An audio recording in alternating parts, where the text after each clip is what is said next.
नमस्कार। मेधज astro channel पे मेधज परिवार एंड संस्कार में आप सबका बहुत बहुत स्वागत है। 28 मार्च 2026 दिन शनिवार, तिथि श्री मापनोती, तिथि है दशमी तिथि, 8:45 बजे तक सुबह, तत्पश्चात एकादशी तिथि। दशमी तिथि पूर्णा तिथि है, गुरुदेव के अनुसार फल देती है और इसका जो कारकत्व है, प्लैनेट इसके रिजल्ट को सिग्निफाई करते हैं, वो है वीनस, शुक्रदेव। तुला और वृषभ राशि जहाँ विद्यमान होती है वो इसके रिजल्ट को सिग्निफाई करते हैं।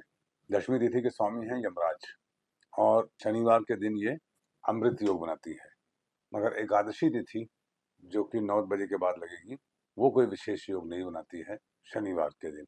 देखिए, एकादशी तिथि गुरुदेव की जन्म तिथि है। एकादशी तिथि व्रत इत्यादि के लिए बहुत अच्छी है और एकादशी तिथि के दिन संयम बरतने वाले कार्य करने चाहिए। यदि आप अपना संयम खोएंगे, क्योंकि जितने भी इम्पोर्टेंट आपको महाभारत के पात्र मिले हैं उन सबका कल्याण एकादशी के व्रत के द्वारा ही हुआ है और एकादशी के व्रत की बहुत महिमा है। एकादशी तिथि नंदा तिथि है, शुक्र के अनुसार फल देती है, मगर इसका कारकत्व बुध का होता है। बुध और शुक्र का संबंध बड़ा ही टेक्निकल है। दोनों शुभ ग्रह हैं, राजसिक ग्रह हैं, साथ में होते हैं तो कलानिधि योग बनाते हैं। ऐसा जातक जिसके शुक्र बुध साथ में हो बड़ा वेल्दी होता है, क्रिएटिव होता है, आर्टिस्टिक होता है। मगर ये सब तब होता है जब शुक्र स्ट्रांग होते हैं या शुक्र डिग्रिकली आगे होते हैं बुध से। अगर बुध स्ट्रांग होते हैं तो ये विध्वंस योग बनाता है। तो शुक्र बुध की युति कन्या राशि में अच्छी नहीं कही जाएगी, क्योंकि वहां बुध बहुत स्ट्रांग हो गए। इस बात का गौर करने की आवश्यकता है। तो एकादशी तिथि में तुला और मकर राशि दग्ध हो जाती है। तुला और मकर दोनों में से कोई भी राशियों में वक्री ग्रह नहीं है, इसलिए इसका कोई विशेष प्रभाव आज नहीं मिलेगा। नक्षत्रात् हरते पापम, नक्षत्र है पुष्य नक्षत्र, वारात आयुष्यवर्धनम, वार है शनिवार। शनिदेव उत्तरा भाद्रपद नक्षत्र में है, मीन राशि में है। मीन राशि की बाधक राशि धनु है। धनु के स्वामी गुरुदेव है और इनकी महाबाधक राशि धनु है, बाधक राशि कन्या है, सामने सप्तम राशि। तो शनिदेव पे बाधा नहीं है, मगर मीन राशि के स्वामी गुरुदेव डिस्टर्ब्ड अवस्था में हैं मिथुन राशि में। शनिदेव उत्तरा भाद्रपद में है, सर्वतोभद्र के अनुसार पूर्वाषाढ़ा, हस्त और आर्द्रा, ये तीनों इक्वली इसको इफेक्ट कर रहा है।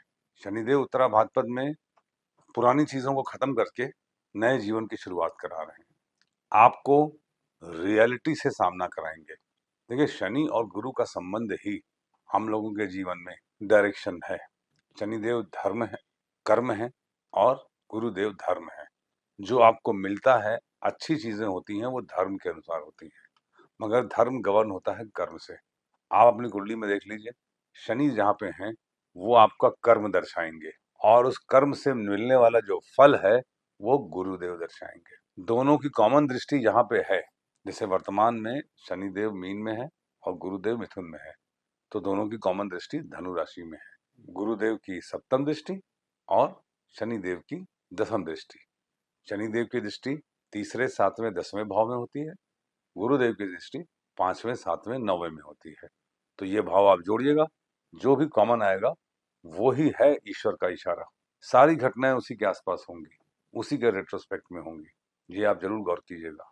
तो वर्तमान में धनु राशि बहुत ही इंपॉर्टेंट राशि है। धनु is half human half animal. धनु राशि गुरुदेव की मिथुन राशि से मिथुन की बाधक है और शनिदेव की महाबाधक है। महाबाधक इज द रूट ऑफ बाधा एंड बाधक इज द रिजल्ट ऑफ बाधा। दोनों ही तरीकों से आप देखेंगे तो जुपिटर और शनि का संबंध धर्म और कर्म का अलाइनमेंट नहीं है। इसका मतलब ये दर्शा रहा है कि प्रकृति में ईश्वर ने ये गोचर इसलिए चुना कि हमारे जीवन में जो हम कर्म कर रहे हैं और उसके धर्म, धर्म का कर्म सिंक्रोनाइज्ड नहीं है। जो हम चाहते हैं उसके अनुसार कर्म नहीं कर रहे और जो हम कर्म कर रहे हैं उसके अनुसार हमको फल नहीं मिल रहा है। पुनर्वसु कल था, आज पुष्य है और योगाद रोग निवारण में सुकर्मन योग है, जो कि पुनर्वसु नक्षत्र में होता है। देखिए, पुनर्वसु और पुष्य की एक कॉमन कहानी है। कहानी यह है, देखिए, पुनर्वसु भगवान राम का जन्म नक्षत्र है, पुष्य भरत जी का है और अश्लेषा शत्रुघ्न जी का और लक्ष्मण जी का है। पुनर्वसु और पुष्य वाले लोग जीवन में जब भी कोई परेशानी होती है तो शॉर्टकट ढूंढने लगते हैं कि कोई रेमेडी हो जाए तो हमारा काम हो जाए, कोई उपाय हो जाए तो हमारा काम हो जाए। आपको स्थिति को भोगना पड़ेगा। पुष्य नक्षत्र को नक्षत्रों का राजा कहा जाता है। विवाह को छोड़कर बाकी सारे कार्य इसमें करना उचित रहता है। शुभ नक्षत्र है, मगर पुष्य नक्षत्र ट्रिकी है। माँ का नक्षत्र है। अगर 7th हाउस लॉर्ड अगर पुष्य में है तो एक से ज्यादा विवाह होते हैं। 9th हाउस लॉर्ड अगर पुष्य में है तो पिता माता की तरह बच्चों को पालता है। 10th भाव का स्वामी अगर पुष्य में है तो कई सारे जॉब्स होते हैं आदमी के पास। तो मल्टीप्लिसिटी का नक्षत्र है, और मल्टीप्लिसिटी को शनिदेव रिजेक्ट करते हैं। योग अच्छा बनाते हैं, शुभ योग है शनिवार को पुष्य नक्षत्र, मगर ये बोल रहे हैं कि मल्टीप्लिसिटी को काट के आप एक चित्त होकर एक टारगेट पे कार्य करिए। गाय इसका जानवर है, गाय हमारी माता है, और गाय मतलब सिंप्लिसिटी, सहज ही शिव है। आप लोगों की सेवा कीजिए, लोगों का पालन पोषण करिए, उनको माँ की तरह प्रेम करिए।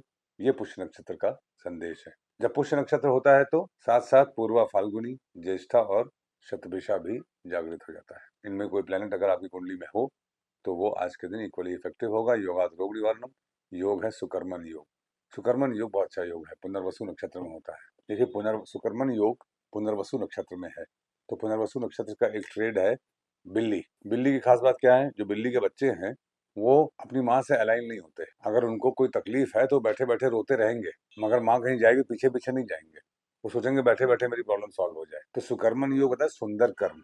आप कर्म कीजिएगा तो आपको आकाशीय कृपा प्राप्त होगी, अन्यथा नहीं। करणात् कार्य सिद्धिश्च, करण है घर करण, फिर वनिश करण मतलब गुरु और फिर शुक्र। देखिए, आप लत्ता जोड़ लेंगे, कल मैंने फिर से बताया था आपको, वेद आप जोड़ लेंगे, और पुष्य नक्षत्र में 3 तारे होते हैं। बाधक है कि नहीं आज देख लेते हैं हम लोग। चंद्रमा कर्क राशि में है, तो कर्क राशि से एकादश भाव क्या होते हैं, 2, 3, 4 शुक्र। क्या शुक्र का संबंध कर्क राशि से बन रहा है आज या चंद्रमा से? तो नहीं। इसलिए आज के दिन में कोई बाधा नहीं है। इस तरीके से बाधा का भी विचार करना चाहिए। कर्क राशि एक पृष्ठोदय राशि है, इसका फल बाद में मिलता है। इसका मतलब आज हम लोग का सेकेंड हाफ ऑफ पुष्य नक्षत्र में इसका फल मिलेगा, फर्स्ट हाफ में इसका फल नहीं मिलेगा। अर्थात आज के दिन आप अगर देखा जाए तो 8 बजे से 2:30 बजे तक के बीच का समय विशेष फल का है, पुष्य नक्षत्र को के फल को प्राप्त करने का। मैंने आपको फॉर्मूले बहुत सारे बताए, और उन फॉर्मूलों में आपको अप्लाई करना जरूरी है। देखिए, मैं आपको बता तो बहुत कुछ सकता हूँ, मैं सालों से पढ़ रहा हूँ, मुझे बहुत सारे फॉर्मूले मालूम है, मगर वो सिर्फ इम्प्रेस करने वाली बात है, फिर आप भूल जाएंगे। जैसे मैंने आपको आज देखिए, रवि योग है कि नहीं है। पुष्य नक्षत्र है, सूर्य है उत्तरा भाद्रपद में, तो उत्तरा भाद्रपद से पुष्य क्या हुआ, 10वां नक्षत्र हुआ। आज रवि योग हो गया, अर्थात आज का दिन free from all afflictions, very very good day. 10वीं पूर्णा पुष्य नक्षत्र, शनिवार का दिन, सुकर्मन योग, गर करण वनिज करण, सब शुभ ही शुभ है। और रवि योग की वजह से इस दिन की क्वालिटी एकदम से इम्प्रूव हो गई। ठीक है, रवि योग हो गया। आप बाधक आपको बता दिया, बाधक जरूर जोड़ लिया करिए। शीर्षोदय पृष्ठोदय जोड़ लिया करिए। लत्ता देख लिया करिए, लत्ता इज वेरी वेरी इंपॉर्टेंट।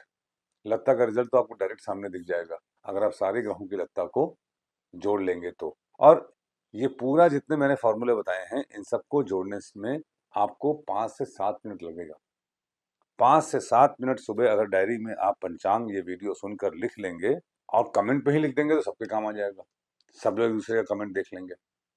तो इस तरीके से पढ़ने पढ़ाने की परंपरा को जागृत करिए, तभी भगवान खुश होंगे और हमारा कल्याण करेंगे।